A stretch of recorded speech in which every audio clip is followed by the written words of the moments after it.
Hey guys, welcome to Priceless B Movies. I'm your host, Colin Price, and I'm a big fan of Roger Ebert. I was really upset when he passed away a few years ago. I actually got to meet him a couple times at Ebert Fest here in Champaign. And the thing is that what I loved about reading his reviews growing up was that he loved film, and he wouldn't always just take film at face value. He would rate films kind of how I like to rate them, which is that he would rate them on, is it a well-made film, but also just, is it entertaining? He had a great eye. He realized more than a lot of other critics do that a film that's really well made but that's no fun to watch isn't that great a film. Just as a film that's fun to watch but isn't really well made isn't that great a film. He tended to review films and rate them based on a combination of those two aspects and not just one or the other. Another thing that he liked to do was he liked to coin phrases, his own little terms for subgenres of films. Like, for instance, when a slasher movie came out, if it was like a Friday the 13th sequel, he would call it a dead teenager movie.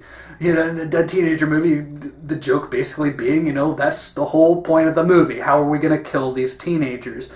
And I mean, he used that one in a kind of derogatory sense, just to kind of simplify how kind of repetitive those kinds of movies could be if there wasn't any imagination to them. But one of his phrases that I really liked, he used to describe the movie Rush Hour and a couple other buddy films. He called them Onesie movies.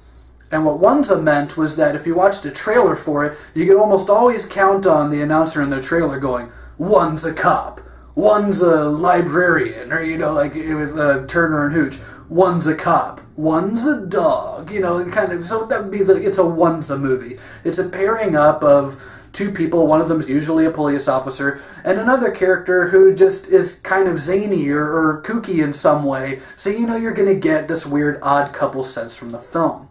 This movie is one of my favorite Onesie films of all time, The Hard Way.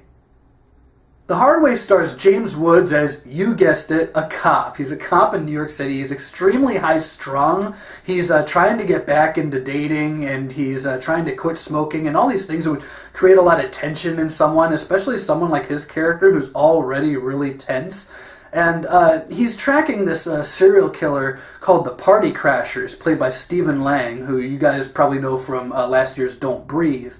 Or as I like to call him in this film, the guy with the really kick-ass gun. Woods is kicked off the case at the beginning of the film after failing to catch the party crasher at a nightclub and told, well, hey, we've got another assignment for you, though.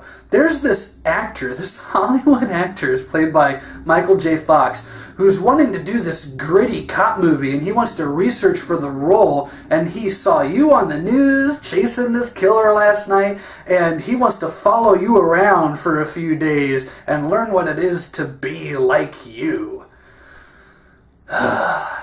Here we go. Obviously, James Woods isn't totally enthusiastic about the idea, especially because Michael J. Fox is really annoying in this movie. He's constantly probing Woods, like, well, why do you do this? And what's with these hand movements? He's constantly mirroring him, like trying to put a cigarette in his mouth the same way. There's these great scenes where, James Woods is just being him, and you see Michael J. Fox beside him just looking at him like, okay, how do I do that? Okay, stand like this and smoke like that. And it's really funny.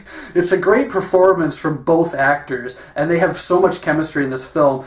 Also, the pace is really rapid fire. This film doesn't really slow down for too much. If you're not excited by something in this, you're laughing at something in this. There's never really a dull moment. In terms of the supporting cast, Stephen Lang is great. I think he's really creepy in this part. And, I think that buddy movies like this, where it's like action comedies, really only work if their villain plays everything straight. Normally, if the villain's like a joke or too much or too campy or kind of like the actor's trying to play it funny, like, it doesn't really work. I think that you can only root for your heroes who are constantly bickering and, in this fun kind of plot line and plot structure if they're up against a serious villain.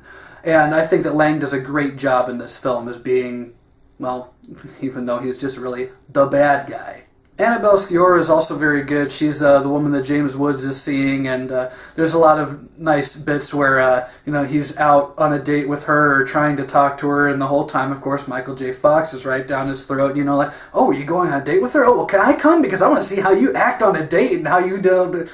It's not difficult to see after the first like 20 minutes why James Woods is so fed up with this guy. This is a really funny, like I said, kind of like an odd couple film.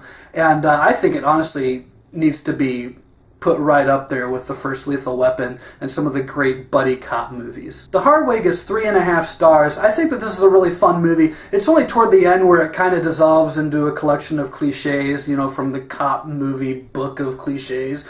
But I think that there's a lot of fun to be had here. And while it's not really horror or very dark, you know, as far as, you know, in terms of movies I normally review, I think that it deserves another look. It's not a movie that a lot of people talk about when they talk about movies like it, but I think that it's one of the best of its kind. I think if you haven't seen it, you should check it out. It's probably on Amazon or Netflix or one of those by now. That's my review of The Hard Way. Stay tuned, I got a lot more reviews coming. Thanks for watching, and stay tuned for more Priceless B movies.